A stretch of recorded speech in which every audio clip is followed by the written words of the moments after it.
Dans l'assemblée des saints, assoiffé je me tiens, que ton onction descende sur moi.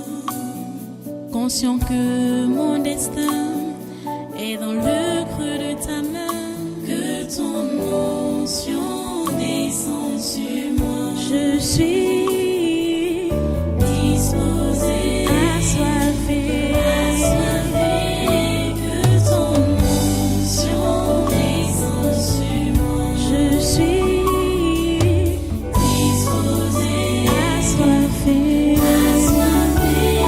que ton onction descende sur moi.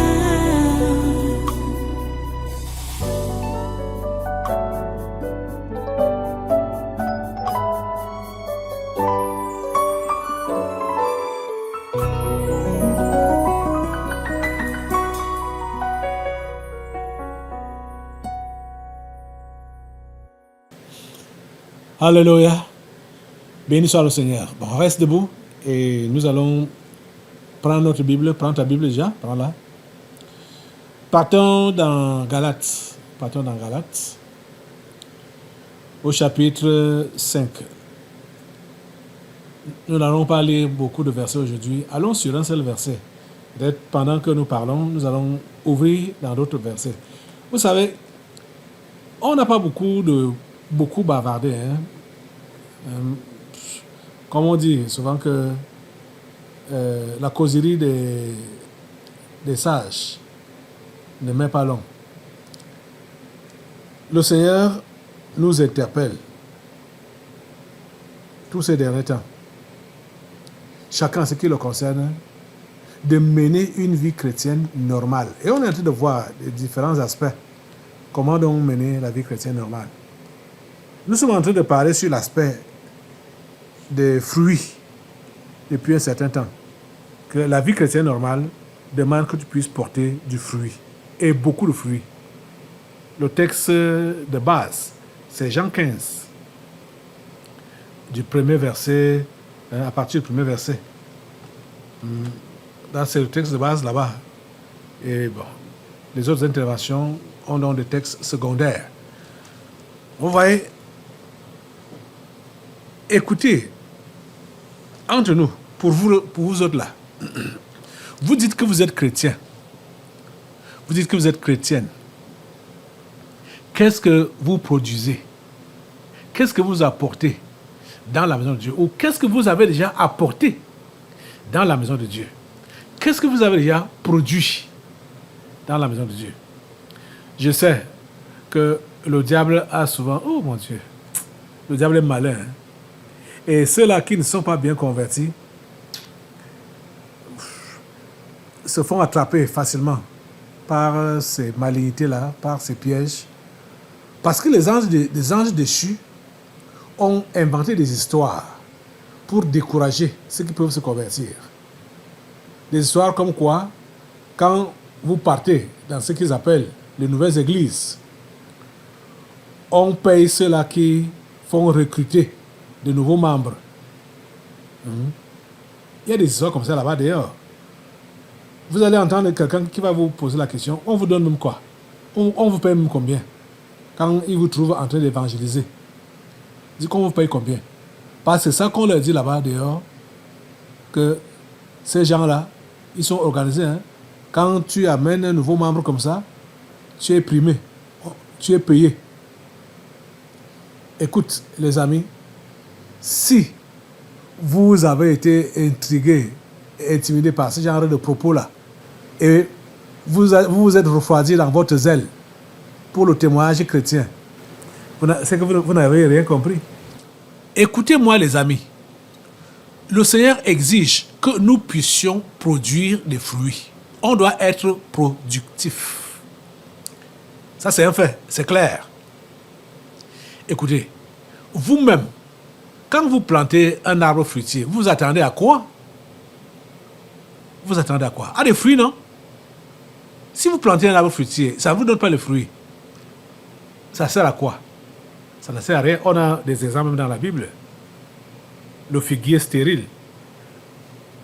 Ce figuier qui n'avait pas de fruits ne servait à rien. Et vous allez voir également dans la Bible. On dit, Jésus l'a dit dans l'évangile de Jean, dont j'ai fait référence tout à l'heure là, que les branches qui ne portent pas les fruits sont coupées et jetées au feu.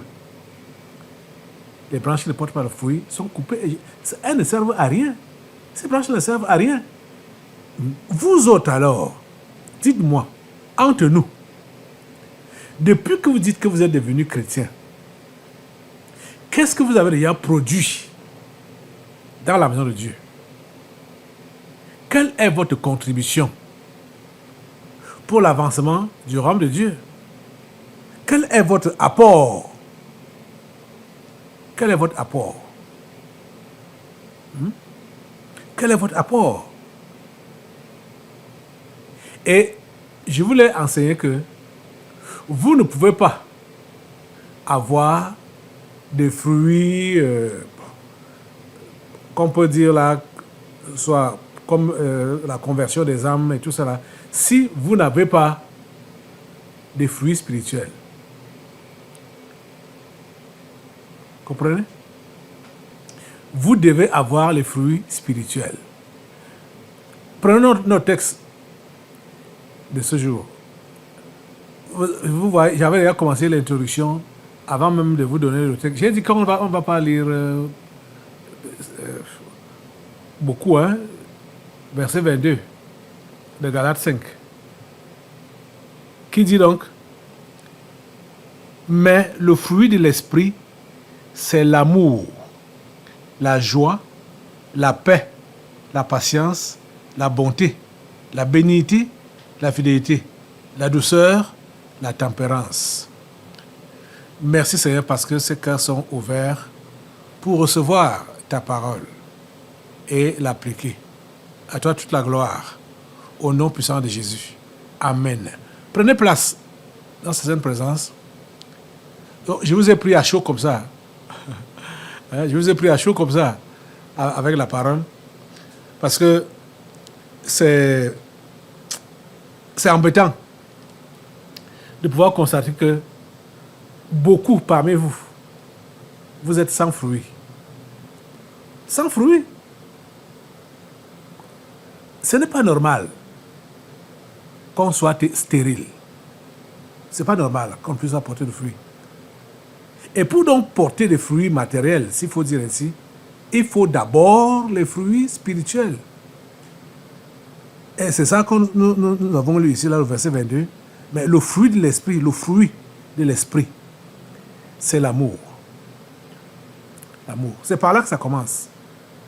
Depuis même que j'ai pris cette phase, en vous parlant de la vie chrétienne normale qui demande de porter des fruits, j'ai fait mention de ça, que le premier fruit qui doit être porté, le fruit spirituel là, c'est l'amour.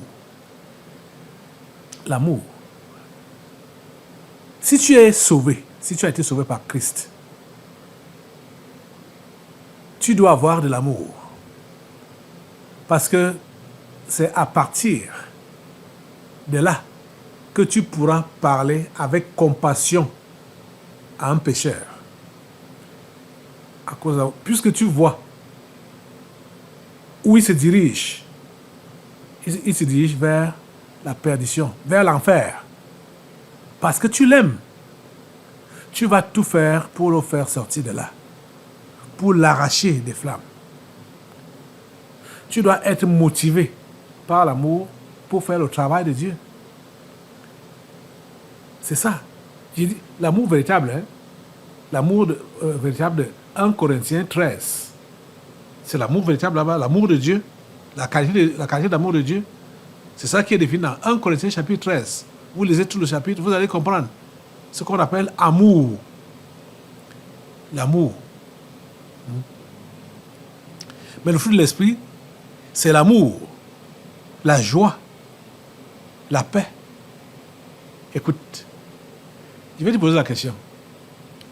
Depuis que tu dis que tu as cru, est-ce que tu as vraiment connu la joie du salut? est-ce que tu as vraiment connu la joie du salut? Plusieurs personnes sourient ou rient parce qu'on les a amusés. C'est pour cela qu'ils vont monter les dents ou sourire.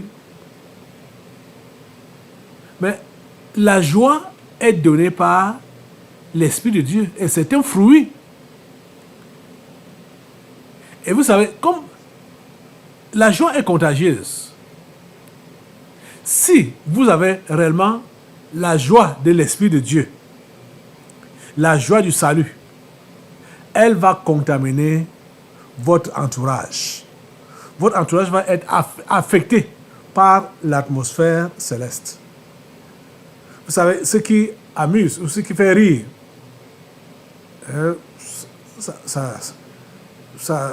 quand on rit, ça veut dire qu'on est content, donc ça réjouit. Donc, vous voyez, quand vous exprimez donc votre joie autour de vous, ça contamine ceux qui sont autour de vous.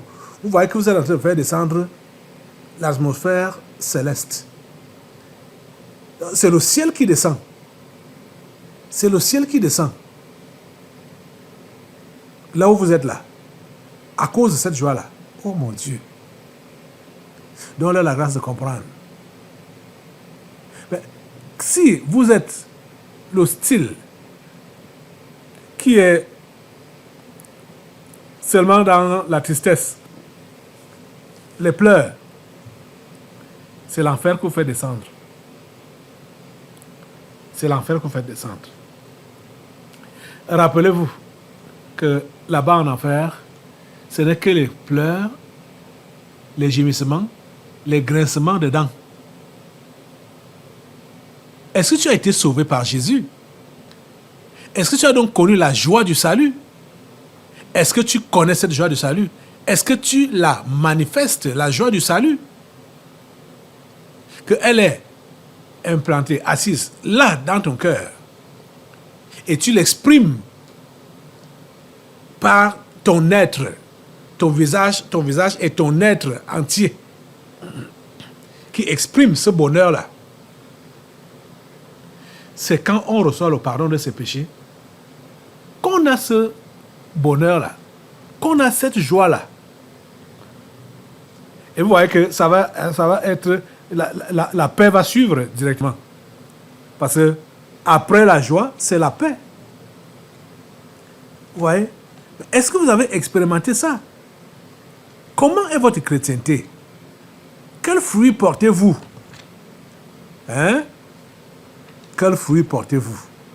Oh mon Dieu. Aidez ces gens à comprendre qu'ils sont appelés à porter du fruit et du fruit en abondance pour leur Père. Si vous avez été sauvés, et peut-être que vous avez commencé à porter du fruit, après vous êtes devenu stérile parce que vous avez rétrogradé, je vous exhorte à reprendre votre chrétienté là où vous l'avez abandonné. Reprenez cela et portez du fruit. Commencez d'abord à raviver les fruits spirituels que nous sommes en train de voir ce matin. Donc l'amour, la joie, la paix. Commencez à raviver cela. Et vous allez voir que le reste va aller comme sur les roulettes. Vous comprenez? Sans effort. La vie chrétienne est facile. Hein? La vie chrétienne est facile. Mais il y a certains qui pensent que c'est tellement compliqué. Ils voient les commandements de Dieu pénibles. Ce n'est pas pénible, ces commandements ne sont pas pénibles. La Bible me le dit. Allons dans le Psaume 32. C'est ça que j'étais en train de fouiller là. Depuis. Psaume 32 qui dit: heureux celui à qui la transgression est remise, à qui le péché est pardonné.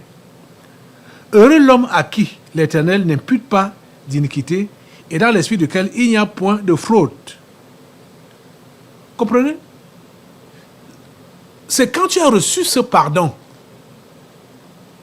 le pardon, tu as reçu le salut, tu as été racheté et tu sais que tu es racheté. la joie t'inonde. La joie du salut t'inonde. C'est insoutenable. Hey, tu ne peux pas te retenir. Tu ne peux pas te retenir. Les gens qui se convertissent en vrai ne s'ignorent pas. Même s'ils sont d'une famille des lions, des léopards, des bêtes féroces, et il part se convertir, il va rentrer, il ne va pas rentrer en cachette pour aller se faufiler, entrer dans sa chambre pour que ces lions-là ne le dévorent pas. Quand il rentre dans la joie et fait comprendre donc à ces bêtes féroces qui sont dans sa maison que j'ai donné ma vie à Jésus, sans se cacher. Et j'ai donné ma vie à Jésus. Ça, c'est automatique. Je veux dire que c'est automatique. Quand vous voyez les gens qui disent qu'ils ont donné leur vie à Jésus, et ils partent à l'église, ils rentrent comme une souris, ils rentrent dans sa chambre, ils partent se coucher, sans rien signaler. Ce n'est pas évident de les voir produire du fruit. Ce n'est pas évident. Ce n'est pas évident. Parce qu'ils n'ont pas bien commencé.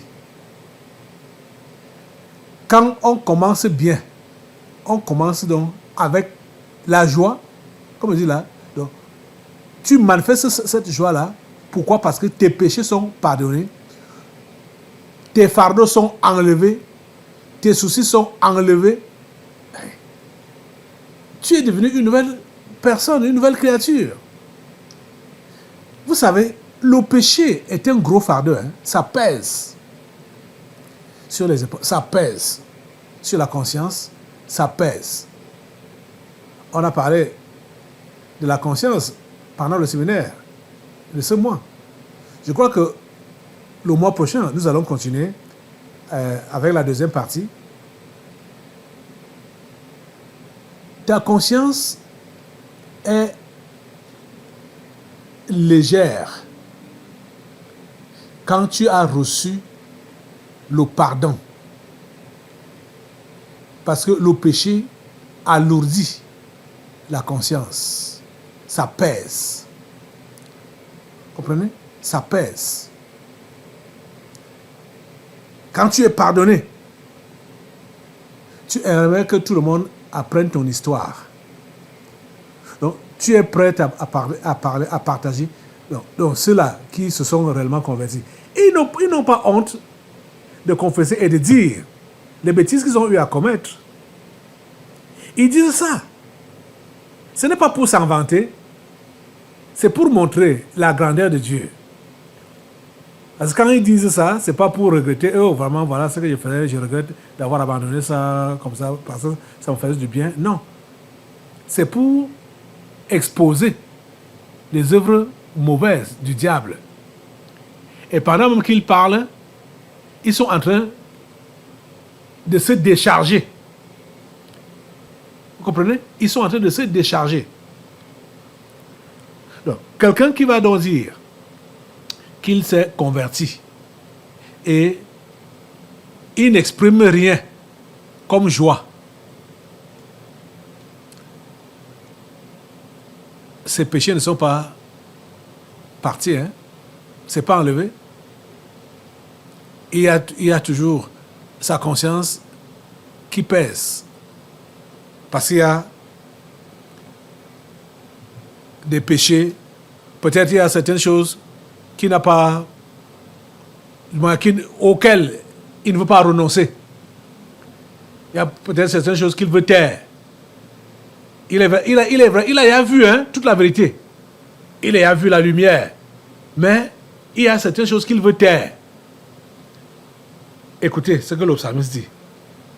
Le psaume 32 qu'on a lu là. Verset 2 dit: heureux l'homme à qui l'Éternel n'impute pas d'iniquité, et dans l'esprit duquel il n'y a point de fraude. Verset 3. Tant que je me suis tu, mes os se consumaient. Je gémissais toute la journée. Vous comprenez? Tant que je me suis tu, quand tu te tais, c'est là donc que tu es consumé. C'est-à-dire, tu n'as pas de paix, tu es comprimé. Dit, tant que je me suis tu, mes os se consumaient, je gémissais toute la journée. Car nuit et jour, ta main s'appesantissait sur moi, ma vigueur n'était plus que sécheresse comme celle de l'été. Ouais. Et dit, je t'ai fait connaître mon péché, je n'ai pas caché mon iniquité, j'ai dit, j'avouerai mes transgressions à l'Éternel, et tu as effacé la peine de mon péché. Tu comprends? Tu as effacé la peine de mon péché. C'est pour cela qu'il est donc heureux. C'est pour cela qu'il y a le bonheur, la joie. C'est pour ça que la paix descend dans le cœur, la tranquillité, l'assurance. Es-tu sauvé? As-tu expérimenté ce que je suis en train de raconter là? Quand tu as été sauvé? Et tu es à quel niveau maintenant? Quels sont les fruits que tu portes maintenant? Tu es à quel niveau maintenant? Hein? Le fruit de l'esprit, c'est l'amour, la joie, la paix. Est-ce que tu es en paix avec toi-même? Est-ce que tu es en paix avec Dieu? Est-ce que tu es en paix avec les autres? Ouais. Quand on a reçu le pardon de Dieu, on confesse ses péchés à Dieu, on est en paix avec lui.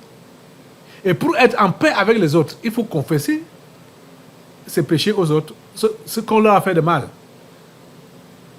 Si toi tu t'étais, tu ne veux pas reconnaître ce que tu as fait de mal aux autres, pour leur confesser cela, tu ne pourras pas être en paix avec les autres.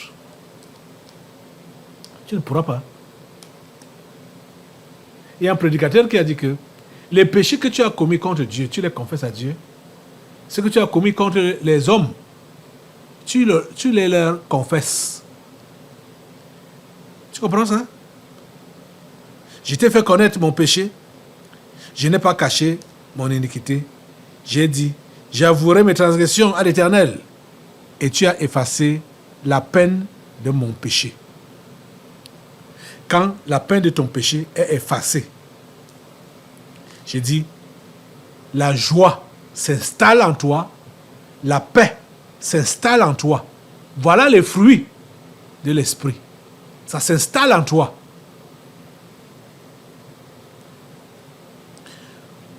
On ne peut pas être dans l'insécurité quand on est à côté de quelqu'un qui respire la paix. Oui, je veux dire, je dis ça comme ça. C'est-à-dire, vous savez qu'il y a des gens qui respirent la terreur.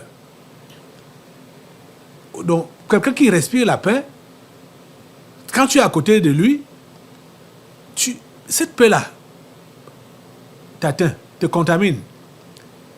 Mais ceux-là qui respirent la terreur, oh, mais comme tu entends, la terreur, vous êtes terrifié à leur côté.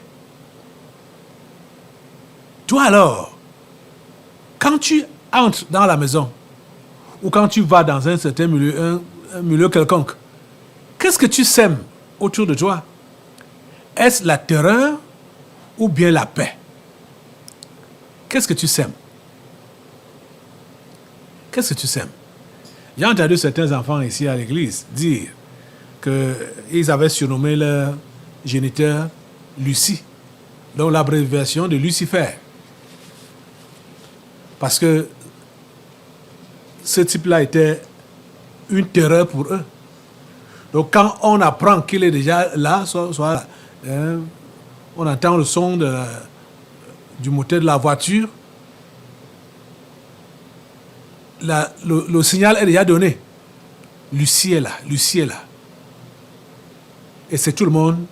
C'est comme le signal de la mère poule ou des oiseaux. Il y a des oiseaux qui signalent souvent au poulet que l'épervier est dans les alentours.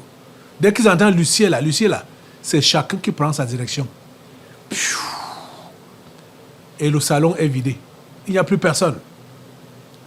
Comment est-ce que toi tu es quand tu atterris? Est-ce la paix ou la terreur?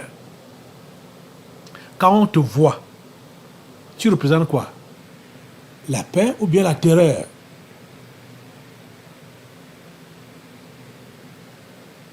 Mais le fruit de l'esprit, c'est l'amour, la joie, la paix, la patience, la bonté, la patience. Oh mon Dieu. La patience. Si tu as le fruit de l'esprit, si tu es réellement chrétien, tu dois comprendre que tu n'as pas besoin de te précipiter. Quand il y a même un besoin ou des besoins dans ta vie, tu les présentes à Dieu. Tu dois attendre sa réponse patiemment. Tu n'as pas besoin de t'impatienter et montrer que tu développes vraiment ce fruit en toi. La patience. La patience. L'impatience entraîne dans les mauvaises choses. Hein? Tu estimes, par exemple, que tu as cru depuis et tu es déjà âgé, il faut te marier. Et tu commences à t'impatienter.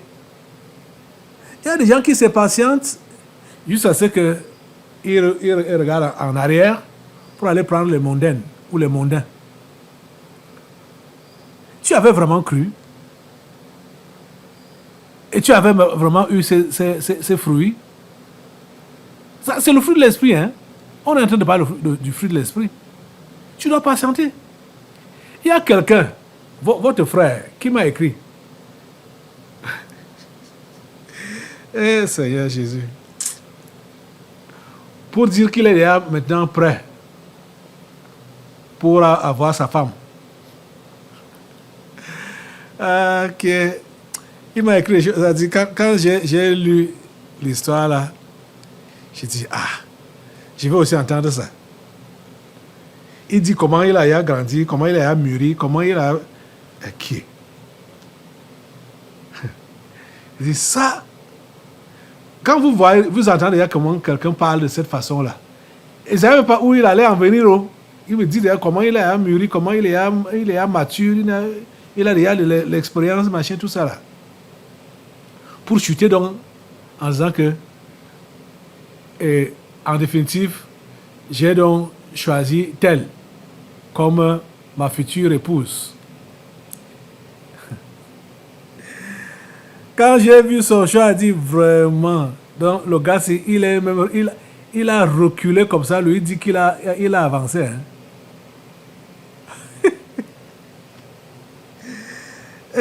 Anti, ouais, ça y est, ta grâce. Ta grâce. Que le Seigneur t'aide à comprendre. Est-ce que tu es sûr est-ce que tu es mariable? Attendez, le livre sur le mariage, ça va bientôt sortir. On a dit à parler l'autre jour que quand celui-là va sortir, il faut qu'il prenne ça. Après 3 jours, il va trouver sa femme. C'est comme ça que les démons étaient en train de l'intriguer. Mais je vous dis que cet enseignement qui a été donné sur le mariage, vous devez soit réécouter ça, pour ceux qui veulent le son, ou lire, mieux même lire. Vous aurez le livre. C'est un gros document, hein? Mais ça vaut la peine. C'est un gros document. Je crois qu'il y a plus de 300 pages comme ça, là. Mais ça vaut la peine. Pour que vous ne me dérangiez plus. Celui-là qui veut le mariage, il dit seulement, voilà, hein, lis. Et toi-même, tu vas juger, tu vas voir à quel niveau tu te trouves. Le mariage n'est pas interdit. Le pasteur Caleb n'a pas interdit le mariage. Contrairement à ce que beaucoup disent. Je n'ai pas interdit le mariage aux gens. Ni aux filles, ni aux garçons. Je ne peux pas le faire. C'est Dieu qui a instauré ça. Mais je vous dis que, comme vous ne le saviez pas, que le monde dans lequel nous vivons n'est pas seulement constitué des hommes faits à l'image de Dieu. Le monde est mélangé avec les anges déchus, donc les démons des enfers qui ont pris des corps humains, comme ton corps, comme mon corps, et qui sont parmi nous,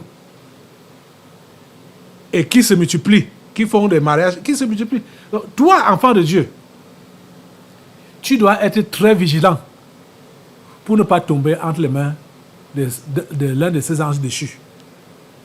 Tu dois être très vigilant. Et la question du mariage, je veux dire que c'est une question délicate. Puisque déjà, on voit que ceux-mêmes qui sont des vrais humains là, tous ne sont pas appelés à se marier. Hein? Votre frère dont je parle là, je ne sais pas réellement s'il est appelé à se marier. Lui-même, je ne sais pas s'il a réellement donc prié. Hein? D'après le texte de Matthieu 19, pour savoir s'il est appelé à se marier. Parce que dans Matthieu 19, c'est là que Jésus nous fait comprendre qu'il y a 3 catégories d'eunuques, ou 3 catégories de personnes.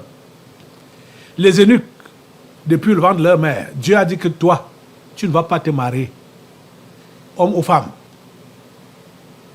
Ils sont choisis comme ça par Dieu depuis le ventre de leur mère. Une autre catégorie, quand il est né, il devient chrétien, lui-même comprend la nécessité et Dieu va appuyer son choix pour dire que je me consacre pour le service de Dieu. Je ne vais pas me distraire avec l'histoire du mariage. Et les autres eunuques, la troisième catégorie, c'est ceux-là donc qui ont été attachés par la sorcellerie au village. Ils sont donc combien? Mais ce qui est bizarre, c'est que la plupart des gens qui ne sont pas encore mariés pensent qu'on les a attachés au village. Ils ne posent pas la question à Dieu de savoir où est-ce qu'ils se situent parmi les 3 là. En tout cas, ce n'est pas sur le mariage que j'enseigne maintenant là. J'enseigne sur le fait de porter du fruit.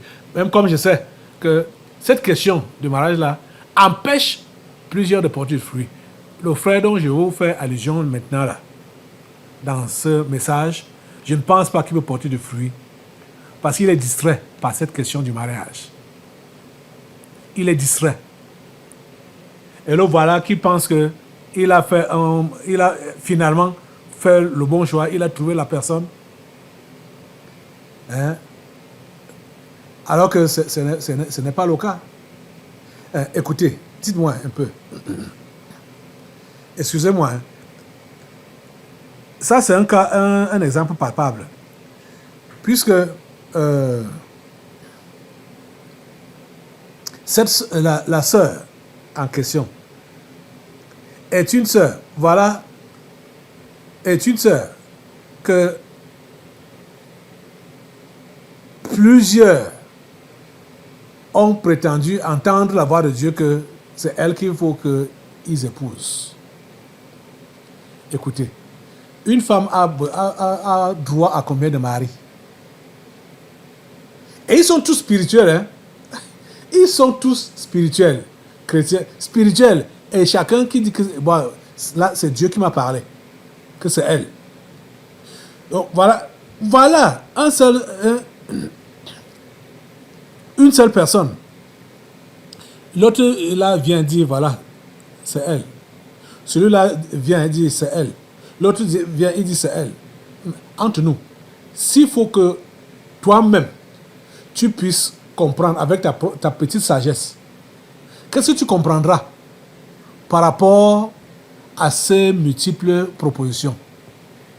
Est-ce qu'il y a réellement quelqu'un parmi tous ceux-là qui lui conviennent? Hein? Ça veut dire quoi? Personne n'est là. C'est la convoitise qui les attire. C'est la convoitise. Elle a besoin de combien de maris? Elle a besoin d'un seul mari. Donc vous voyez, et vous-même, il y a certains frères qui sont de choix en choix. Quand tu vois déjà que tu commences par les choix qui ratent, fais attention. Fais attention. Que tu fais des choix qui ratent, des choix qui ratent. Il dit, fais attention. Je te dis, fais vraiment attention. Et prie bien pour savoir ton statut. Savoir si tu es déjà mariable, il faut donc savoir si tu es appelé comme eunuque depuis le ventre, ou bien toi tu dois te décréter eunuque au lieu de chercher à briser le lien de célibat de tes grands-pères, de tes oncles, de tes tantes, donc de tes esprits familiers. Porter du fruit et laisser ces distractions. À ce frère, il dit, laisse la distraction. Prie le Seigneur pour savoir réellement quel est ton statut. Parce que déjà, tu attends ma réponse. Tu es là aujourd'hui. Donc ne continue pas à perdre ton temps là. Ne continue pas à perdre ton temps là. Tu comprends ça? Et tu sais, toi-même, tu sais que tu n'es pas ton premier choix. Hein? Donc, pardon. Concentre-toi. Cherche à porter du fruit pour ton Dieu. Sois patient. Sois patient. Donc, c'est pour parler de la patience qu'on est allé à ce niveau-là. La patience. La patience à tous les niveaux. La patience. La bonté. On revient sur ça. Jeudi, on a beaucoup parlé de ça, la bonté. Le fruit de la bonté, la bénignité, la fidélité, la douceur, la tempérance. Voilà les fruits de l'esprit. Ça doit abonder en vous. Et ça va vous permettre d'être utile à Dieu, d'aider d'autres âmes à se réconcilier avec leur Dieu, d'aider d'autres âmes à renforcer leur connaissance de Dieu, leur amour pour Dieu. Donc, vous devez être utile. Donc, toi-même, quand tu restes, tu regardes, est-ce que tu as quelque chose à montrer? Que voilà ce que j'ai apporté dans la maison de Dieu. Voici ma contribution. Voici mon apport. Voici mon fruit. Tu dois relever ces défis-là. Tu dois porter du fruit. Tu as compris? Mets-toi debout pour demander à Dieu de donner la grâce de porter du fruit. Et beaucoup de fruits. Et les fruits qui demeurent. Seigneur, donne-moi la grâce de porter du fruit. Beaucoup de fruits. Et du fruit qui demeure. Au nom puissant de Jésus. Amen. Assois-toi. Nous allons maintenant passer aux délivrances prophétiques. Dans l'assemblée des saints, assoiffé je me tiens, que ton onction descende sur moi. Conscient que mon destin